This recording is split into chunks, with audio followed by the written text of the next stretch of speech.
Bom, hoje então a gente vai começar uma nova série de mensagens, a série Deus o Retrata, como a gente já divulgou no Facebook. E é claro que o tema dessa série é uma impropriedade, né? Ninguém consegue fazer um retrato de Deus, porque afinal de contas Ele é um espírito invisível. Deus é impossível de ser retratado na sua majestade, na sua grandeza, na sua dignidade, como nós já vimos há algumas semanas atrás. Deus é um ser impossível de se retratar. O que você encontra na Escritura é uma descrição de Deus a partir de seus atributos. E Deus tem muitos atributos e muitas perfeições, como a Escritura o descreve. Nós então tentaremos nessas 4 semanas descrever a Deus ou traçar um retrato de Deus a partir dos seus atributos, a partir daquilo que a Bíblia diz a respeito de como Ele é. O objetivo nosso aqui é que você o conheça. E que você o conheça em seu amor, que você o conheça em sua justiça, que você o conheça no seu poder, que você o conheça na sua santidade.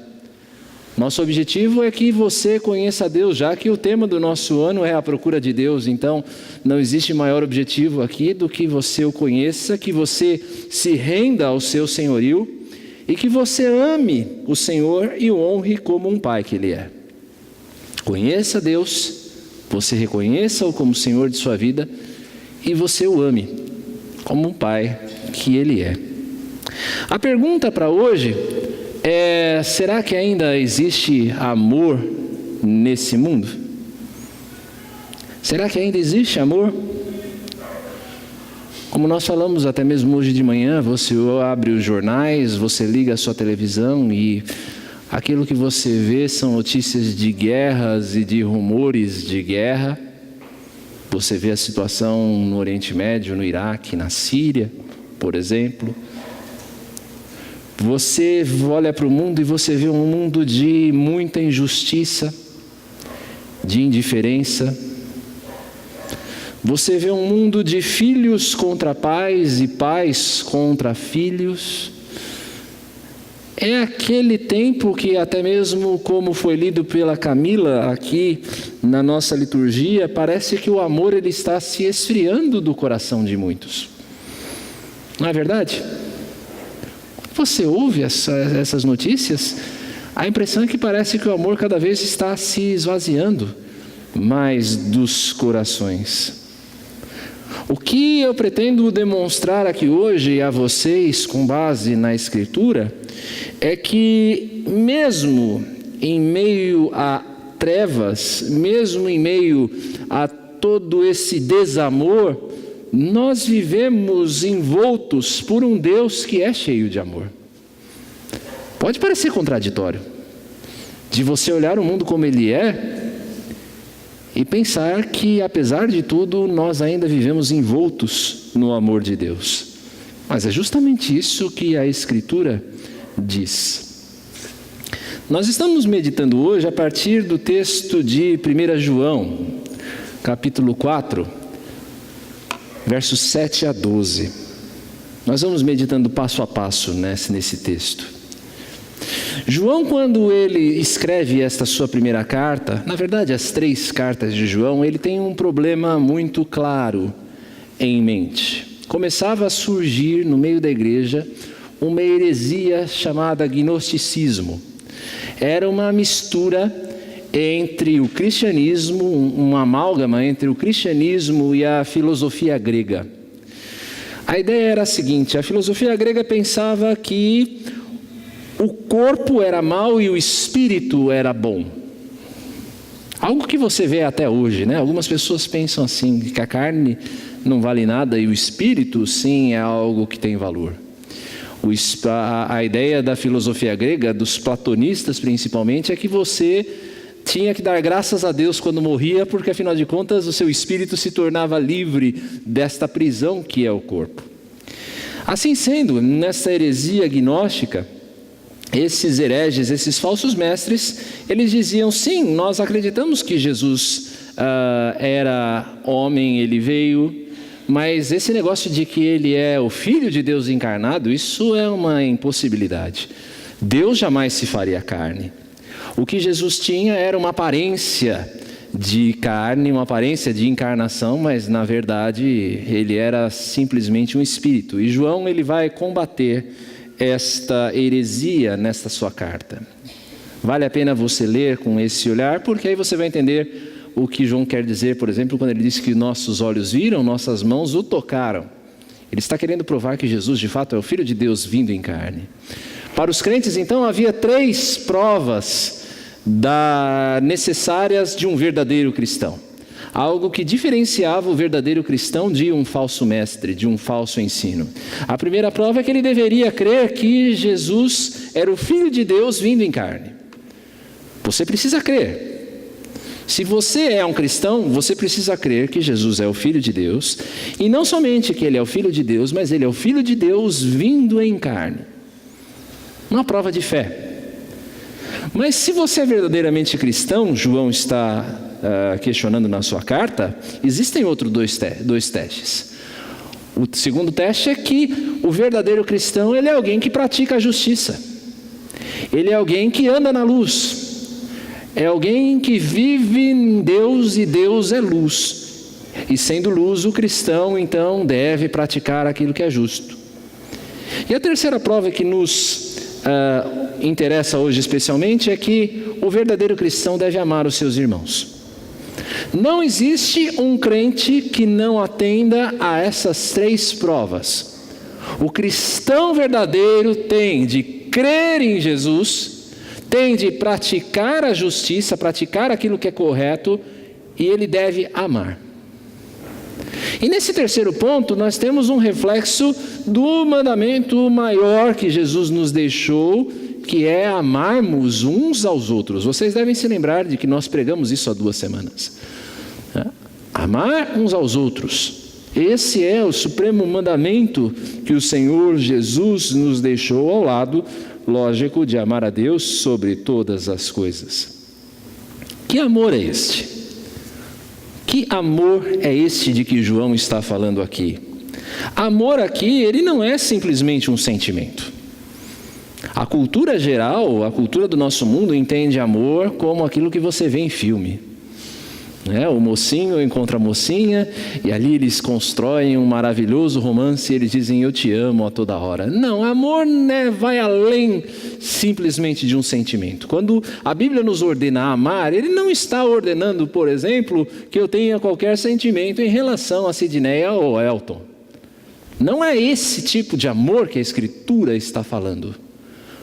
Quando a Bíblia fala de amor e da nossa necessidade de amarmos uns aos outros, ela está falando de uma atitude minha de contínua benignidade com o outro. É o meu desejo de continuamente desejar o bem do outro. Por exemplo, é uma atitude de generosidade em lugar de egoísmo. Eu não olho aquilo que é meu simplesmente como é meu. Aquilo que é meu é também do meu irmão se ele necessitar. Amar, segundo a Escritura, é a paciência em lugar do desempenho. Nós vivemos hoje em dia em uma sociedade que é tremendamente competitiva. Eu não tenho muita paciência em relação ao desempenho do Silvio. Eu olho para o Silvio e digo, Silvio ele precisa render. E precisa render agora. Eu não tenho a paciência de esperar, de entender que o Silvio ele é alguém em crescimento, assim como eu. Amar, então, é desenvolver esta paciência com aqueles que são mais fracos. Essa é uma atitude de amor para com os irmãos. Amar é o perdão em lugar do ódio, em lugar da vingança. Nós vivemos em um tempo em que existe o pagar de volta, a retribuição. Se alguém pisa no seu calo, pise de volta. Se o camarada te empurra no metrô, empurre com mais força.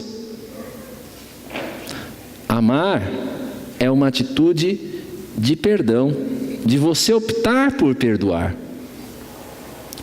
Amar é uma decisão. E a Bíblia ela nos estimula a uma decisão de amor.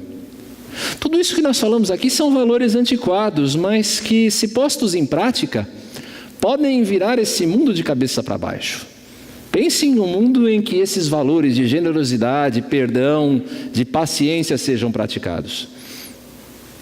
Isso para não falar de outros.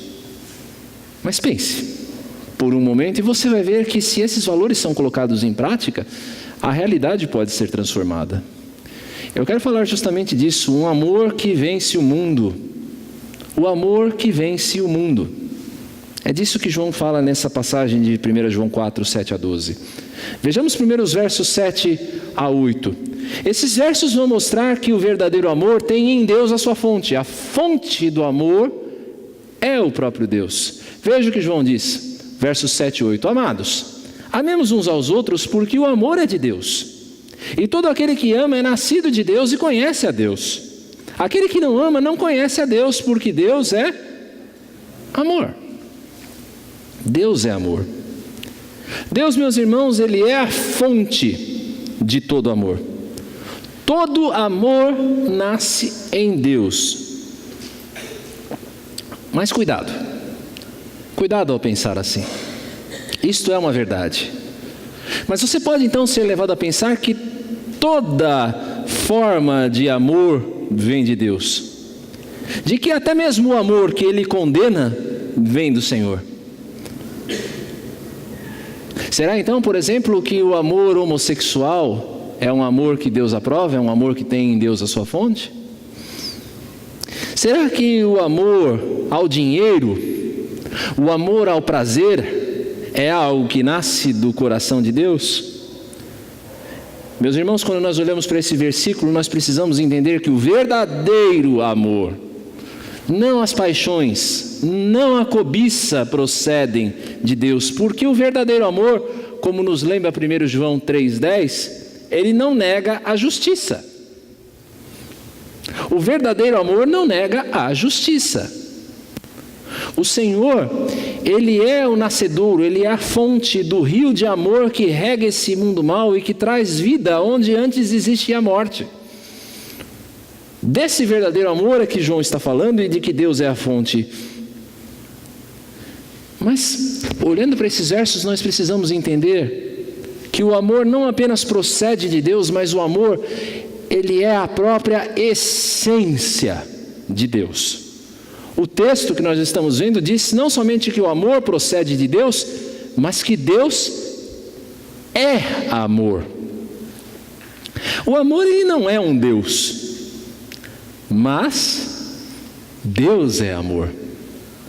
O amor, ele é a essência do relacionamento da Trindade. Antes de que qualquer outra coisa existisse, existia a Trindade de Pai, Filho e Espírito Santo, e o laço que unia essa entidade, a qual muitas vezes nós não entendemos, ou nós não entendemos absolutamente, era o amor. Havia amor entre Pai, Filho e Espírito Santo. Mas como é que então, se nós entendemos que Deus é amor, como nós podemos entender as tragédias desse mundo? Como nós podemos entender as crianças que morrem nas guerras? Como é que você pode entender, se Deus é amor, a questão do juízo de Deus? De quando Deus pesa a mão? Se Deus é amor, como é que eu posso abrir a Escritura e olhar, por exemplo, para Sodoma e Gomorra e ver Deus destruindo uma cidade inteira? Se Deus é amor, como é que eu posso olhar para as páginas do Antigo Testamento e ver Deus ordenando aos exércitos de Israel que entrem nas cidades e destruam todas as coisas, inclusive homens, mulheres e crianças? Mas espera aí, que amor é esse? Que Deus de amor é esse? Querido, você precisa entender isso de uma vez por todas. E às vezes a gente percebe essa deficiência no entendimento da igreja. Todos os atos de Deus são amor. Quando Deus age com a sua justiça, Ele é amor. A justiça de Deus nasce do seu amor. Quando Deus demonstra a sua providência cuidando de nós, isto é amor. Quando Deus nos abandona as consequências dos nossos atos para que nós entendamos aquilo que nós estamos fazendo de errado e nos arrependamos, isso não é ódio, isto é amor. Nós entendemos isso em relação aos nossos filhos. Se você ama o seu filho, você o disciplina. Se você ama os seus filhos, muitas vezes você tem de deixar que eles sofram a consequência de seus atos. Não é algo que você deseja, mas é algo que você faz porque você ama. Por causa disso, não rebele-se diante das circunstâncias. Tenha esse olhar a respeito de Deus, de que todos os atos dele, por mais difíceis que seja de você entender, todos os atos dele nascem da própria essência de amor de Deus. E esse DNA de Deus, ele é algo transmitido a nós. O texto diz também que quem ama é nascido de Deus. Quem ama é nascido de Deus. Eu não sei quantos de vocês chegaram a ler essa notícia, foi uma notinha na internet a respeito dessa moça. Ela é uma médica anestesista chamada Liliana Andrade. Essa moça serviu nas últimas crises humanitárias numa organização chamada Doutores Sem Fronteira. Ela é uma médica anestesista. Foi servir na faixa de Gaza, debaixo de bombardeio. E ela contava nessa reportagem de que ela via muitas crianças chegando no hospital com o corpo 75%, 80% queimados. O que é que motiva alguém a sair do seu país, do conforto do seu país, e ir para uma área de guerra voluntariamente? Ela foi passar as suas férias na faixa de Gaza. Não é um bom lugar para você passar as suas próximas férias? Pois é, essa moça foi passar as suas férias movida por um senso de amor àquelas pessoas. Amar, queridos, faz parte da imagem de Deus no ser humano. Camila falou isso aqui, falou muito bem. Amar faz parte da imagem de Deus no ser humano. Se Deus é amor e nós somos a imagem dele, este senso de amor existe em qualquer ser humano. É por isso que nós entendemos que até uma moça como essa, que não é uma moça crente, mas mesmo uma moça não crente é capaz de amar e demonstrar esse tipo de amor. Qualquer pessoa é capaz de amar porque carrega em si a imagem de Deus. Só que o fato é, esse amor é um amor distorcido pelo pecado. A nossa maneira de amar é distorcida pela nossa pecaminosidade. É quando eu e você, nós nascemos de novo, quando nós recebemos a nova vida em Cristo Jesus, gerados então pelo amor de Deus e não segundo a carne, que a real dimensão desse amor se faz conhecida. Você só vai entender de fato, é isso que eu estou querendo dizer, você só vai entender de fato a grandeza, a dimensão do que é amar, quando você nasce de novo. Porque aí você vai olhar com Deus com os olhos certos. E aí eu pergunto a você, você ama realmente o seu próximo? Você realmente ama o seu próximo? Esse é o teste final se você conhece a Deus. Quem conhece a Deus ama o seu próximo. Quem não ama, precisa entender se realmente conhece a Deus. Mas nós não apenas conhecemos esse amor, nós apenas conhecemos esse amor porque Deus o manifestou a nós. Esse amor foi manifestado a nós. Ele é declarado a nós em Cristo. Diz a palavra de Deus a continuação do nosso texto. O amor de Deus para conosco, se você quiser acompanhe aí na sua Bíblia, são os versos 9 a 10 do nosso texto. O amor de Deus para conosco manifestou-se no fato de Deus ter enviado o seu Filho unigênito ao mundo para que vivamos por meio dele. Nisto está o amor. Não fomos nós que amamos a Deus, mas foi Ele quem nos amou e enviou seu Filho como propiciação pelos nossos pecados. Nesses versos, queridos irmãos, está contida a maior declaração de amor que você pode receber. Moças queridas, vocês que adoram que os seus namorados e seus maridos sejam românticos, não existe declaração maior de amor do que esta que nós estamos vendo aqui. Deus enviou o seu Filho. Deus nos enviou o seu Filho. Eu pergunto a você, o que há em nós? O que é que existe em nós para que Deus nos ame? O que é que existe em você para que Deus te ame? Talvez você perguntar para o Marcelo, o que é que você ama na Michele? O que é que levou você a amar a sua esposa? Ele vai dizer, são os belos olhos verdes dela. Ou a sua simpatia. Talvez se você perguntar à minha esposa, ela vai dizer, é a beleza do meu marido. Não. No máximo a sua inteligência. Mas, quando se trata de Deus e nós, o que é que existe em você para que Deus te ame? Sejamos sinceros. Nosso coração é cheio de pecado, é cheio de rebeldia, é cheio de idolatria. O amor nasce, queridos, da benignidade de Deus. É a benignidade de Deus em contraste com a nossa natureza caída, sabe? E aí você olha para essa benignidade e você entende o quanto Deus te ama. Porque você, olhando para si mesmo, não existe nada em você que Deus pudesse amar. É um ato exclusivo da benignidade dele. E porque ele é benigno, ele nos ama, ele nos manda o seu Filho unigênito. E era necessário que Deus enviasse o seu Filho único, porque ninguém poderia fazer aquilo que Jesus fez. Somente ele poderia fazer o que ele fez. Deus envia Jesus a nós com uma missão. E a missão do Senhor Jesus é buscar e salvar o que havia se perdido. E não apenas buscar e salvar, mas dar a sua vida por eles. Dar a sua vida por cada um de nós. Deus envia o seu Filho visando um resultado para que todo aquele que nele crer em todo tempo tenha a vida eterna. Esse é o propósito da vinda do Senhor Jesus, desse amor se fazer conhecido a cada um de nós. Que você olhasse para Jesus e crendo nele, você tivesse a vida eterna. Onde é que está isso, meu bom crente? João capítulo 3, verso 16. Vamos juntos? Porque Deus...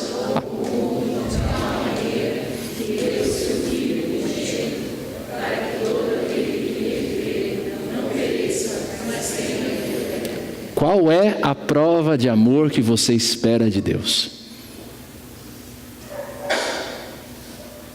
Você deseja uma prova maior de amor do que essa?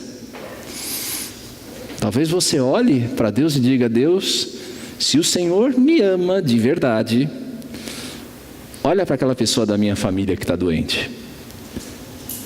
Deus, se o Senhor me ama de verdade, me dá uma casa nova. Pode parecer absurdo isso que eu estou falando, mas tem pessoas que pensam assim.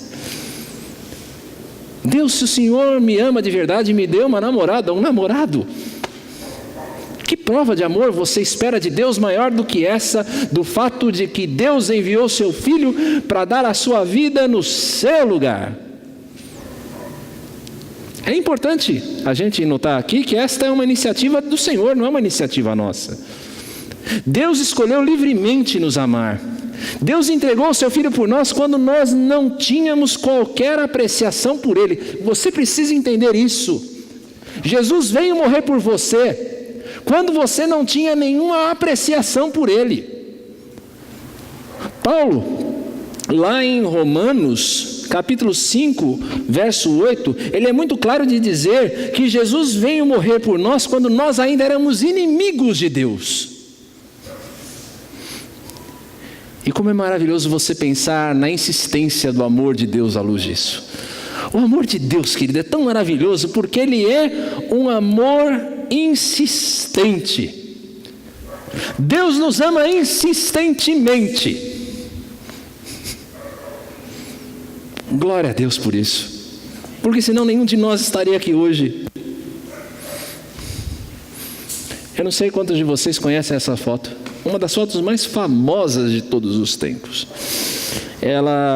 Esse acontecimento ocorreu numa passeata, salvo engano, contra a guerra do Vietnã, na década de 70, em que esses jovens, eles estavam fazendo um protesto contra a guerra, e as autoridades enviaram contra eles a força policial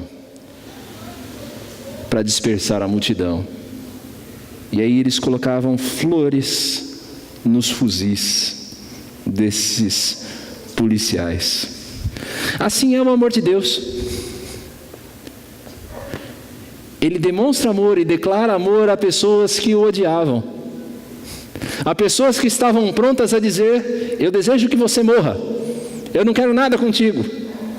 Mas ainda assim o amor de Deus veio a nós e se manifestou e foi declarado a nós por meio de Cristo Jesus. Se esta prova, por favor, preste atenção nisso, se esta prova de amor de Deus não te constranger a fé,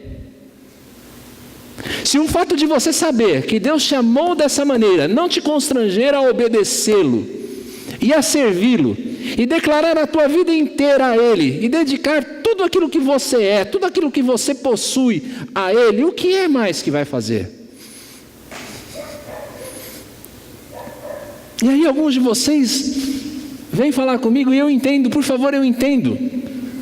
Mas eu já ouvi diversos de vocês dizendo: pastor, a igreja está desanimada. Pastor, as pessoas não se comprometem com o ministério. Meus irmãos, se essa declaração de amor não mover a igreja a amar o Senhor, o que é que o César pode fazer? Se você, entendendo o que o Senhor Jesus fez pela tua vida, não for suficiente para que você levante a tua cabeça e cante com alegria, apesar das dificuldades do dia a dia da vida da igreja, se isso não for suficiente, o que mais que eu posso fazer? O que o conselho pode fazer?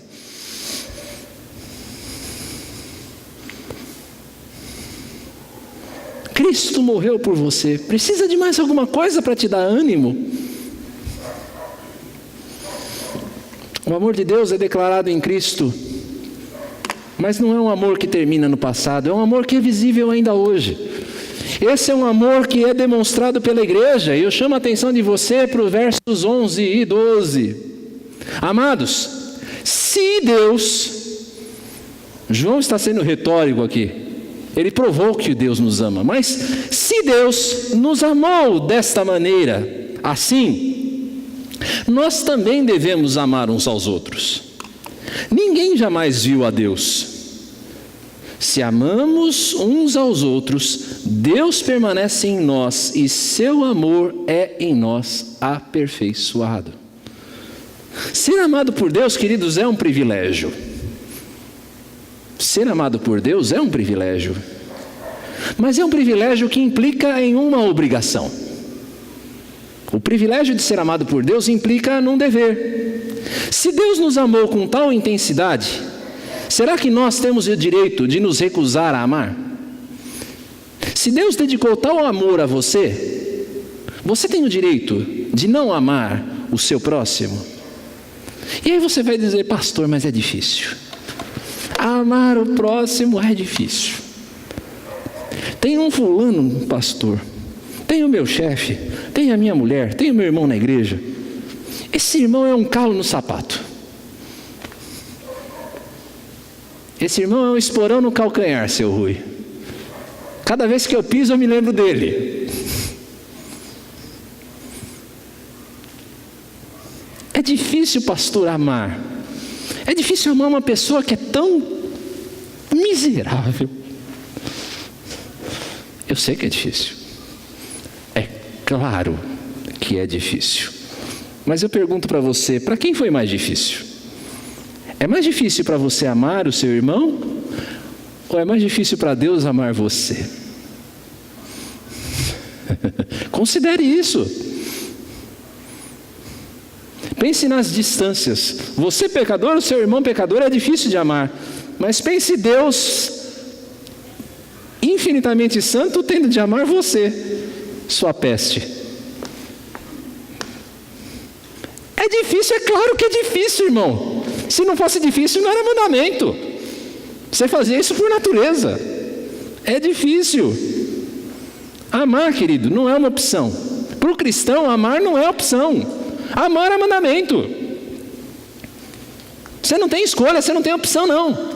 De amar ou não amar. Eu vou escolher amar esse e esse aqui. Não, não é opção. É mandamento.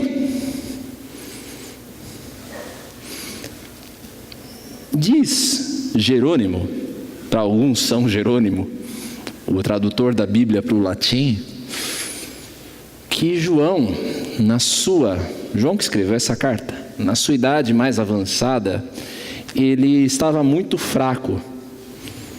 Se nós aceitarmos a tradição, João havia sido inclusive fritado em óleo quente, né? Muito fraco, ele era levado adiante da igreja de Éfeso, simplesmente para dizer algumas palavras, essas simples palavras: filhinhos, amem-se uns aos outros. Era a única coisa que João conseguia dizer pela sua idade avançada, pela sua saúde debilitada. E ele era levado domingo após domingo, narra Jerônimo, para frente da igreja. Ele dizia: filhinhos, amem-se uns aos outros. E aí os mais jovens da igreja, sempre os mais impacientes, falaram: mas esse cara é um chato. Todo domingo é a mesma coisa. Ô João, não tem mais nada para você falar? E aí é dito que João respondeu a esses jovens: filhinhos, se vocês se amarem, isso basta. Se vocês se amarem, isso basta. Eu me lembro, vou contar mais uma história daquele pastor que eu contei semana passada, o ex-pastor da Marcela. Essa é uma prática muito comum em igreja pentecostal. Você olhar para a pessoa do lado, o pastor diz: olha aí para a pessoa do lado e te diz: eu te amo em Cristo Jesus. Não é isso? Você que veio de igreja pentecostal pode testemunhar que tem muito disso, né? Olha para a pessoa do lado e diz: eu te amo em Cristo Jesus. E aí você olhava para a pessoa que estava do teu lado, era uma pessoa que você nunca tinha visto. E aí você dizia: eu te amo em Cristo Jesus. E aquilo era estranho. Mas espera aí. Meu querido irmão presbiteriano que acha isso estranho quando você vai visitar uma igreja pentecostal, você tem alguma outra opção além de amar aquela pessoa que está do seu lado? Você não tem outra opção. Então você pode falar isso com tranquilidade, porque você tem que amar.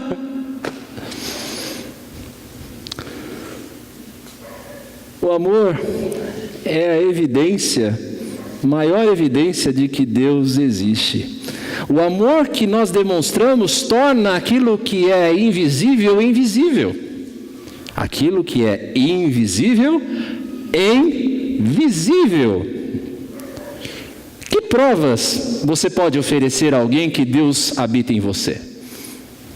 Já parou para pensar nisso? Você chega para evangelizar, para dar o seu testemunho para alguém, e você diz: Jesus vive em mim. E aí a pessoa vai olhar para você e vai dizer: como é que você sabe disso? Ou melhor, como é que eu posso saber disso? Eu não estou vendo. Aí a pessoa vai dizer que isso é uma questão muito subjetiva. Você acha que é isso? Então tudo bem. Ou então a pessoa vai dizer que você é uma pessoa muito crédula, isso é mentira. Ou até pior, ela vai começar a achar que você é louco, porque você está ouvindo vozes. Como é que você prova que Deus ele vive em você?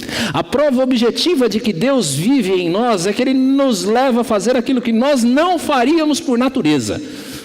A maior prova de que Deus vive em você é que você faz aquilo que você não faria naturalmente. E sabe o que é que você não faria naturalmente? Amar o teu próximo. Amar o teu próximo é a maior prova de que Deus vive em você. É uma coisa mais ou menos assim. Vamos ver se funciona.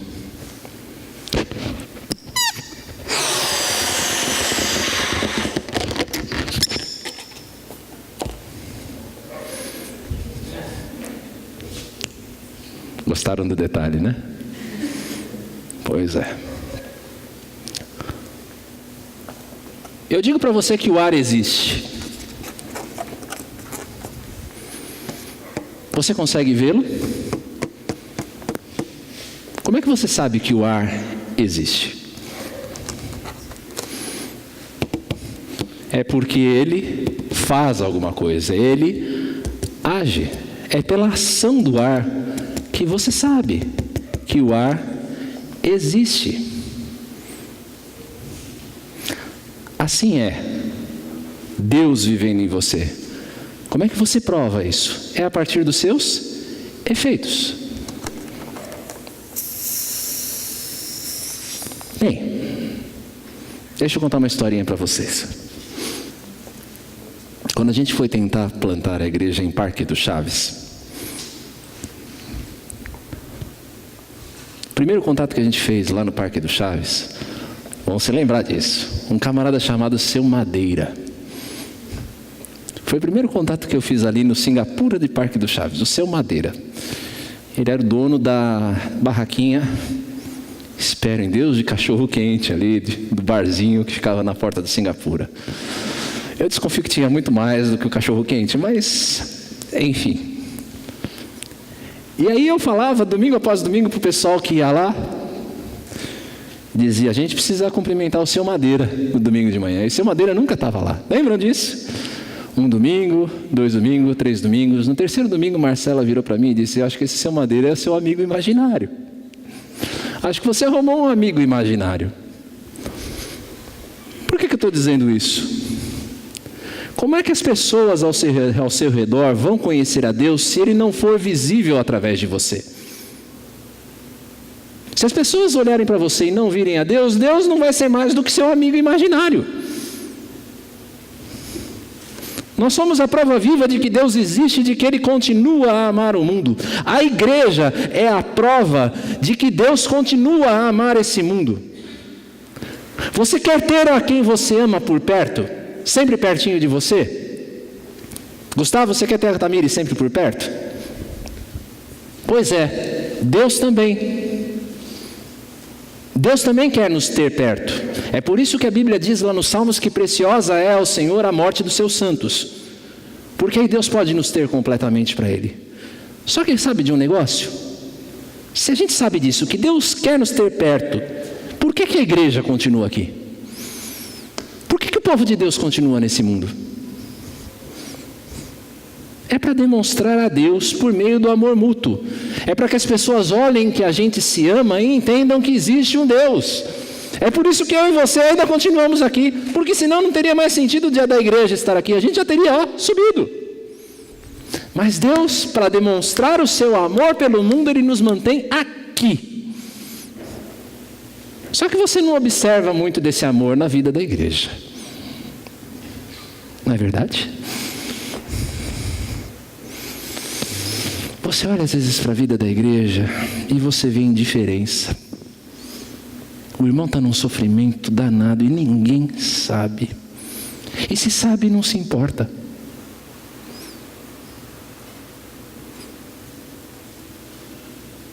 Às vezes você ouve história de irmão que odeia o outro irmão. Olha, não quero nem ver esse cara. Ele vai sentar numa ponta aqui da igreja, eu vou sentar na outra. Nenhuma referência aos presentes. Porque eu não quero ver esse cara. Quero ver ele pintado nem de ouro. Ele vai ficar no cantinho dele e eu no meu. Maledicência. Quanta maledicência você tem. Deixa eu dizer uma coisa para você. Não venha mais falar comigo na terceira pessoa do plural. Ouça bem isso. Palavra pastoral.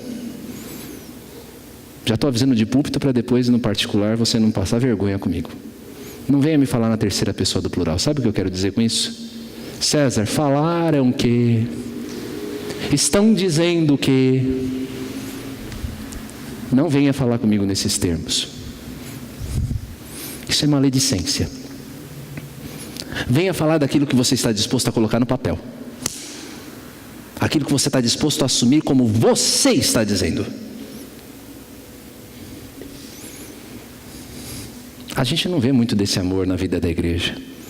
Só que deixa eu dizer uma coisa para você. Não existe plano B. Não existe plano B. A igreja tem de mostrar amor. Deus não tem outro plano para mostrar amor para esse mundo. Olha para a pessoa do teu lado. Eu não vou pedir para você falar nada. Olha para a pessoa do teu lado.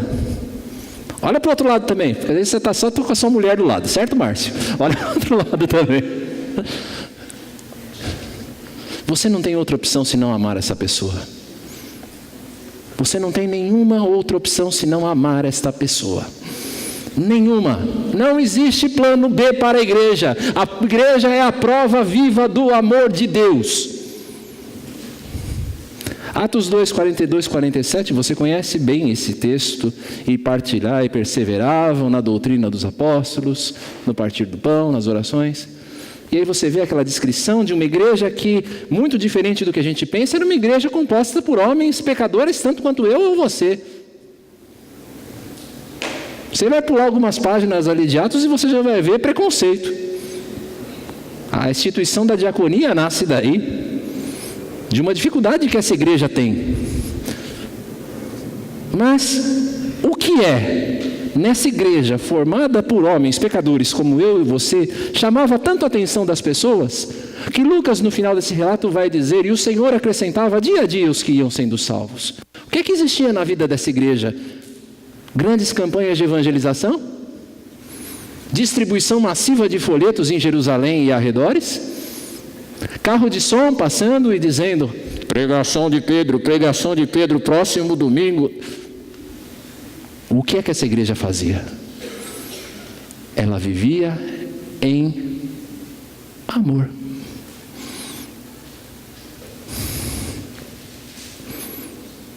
Pense aí com você.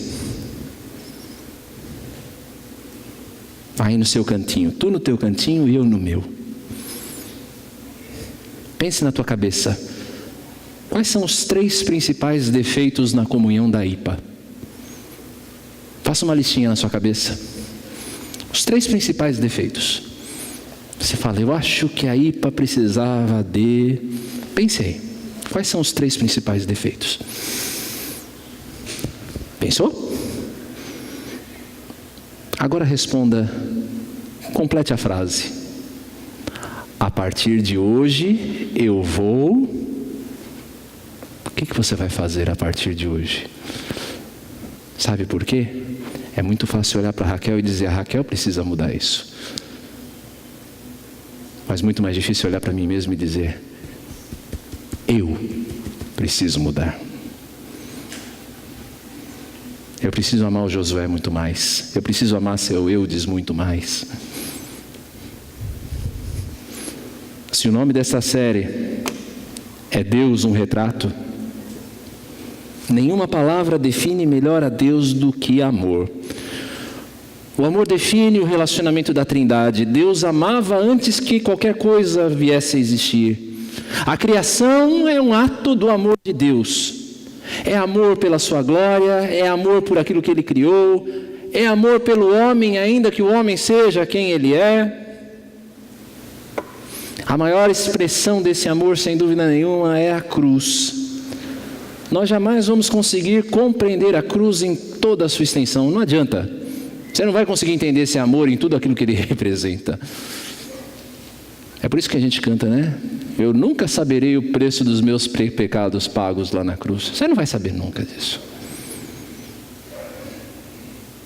A igreja, meus irmãos, deve ser o retrato do amor de Deus. Sem amor, a igreja será como um sino. Lembra do que Paulo diz lá em 1 Coríntios? Se eu não tiver amor, eu vou ser como o bronze que retine. Ou seja, é como um sino. Já viu o sino? Bem, bem, bem. E daí? Se você não tiver amor para demonstrar, aquilo que você fala a respeito de Deus e de Jesus Cristo é barulho, é ruído, é só ruído, é só barulho. Se você não amar como Ele amou, é só barulho. As pessoas vão olhar para você: ih, mais um pregador, ih, mais uma mensagem, ih, mais uma religião. O que nos define é o amor uns pelos outros. Por isso, meus amados, filho do Deus vivo que é amor, amemos, pois, uns aos outros.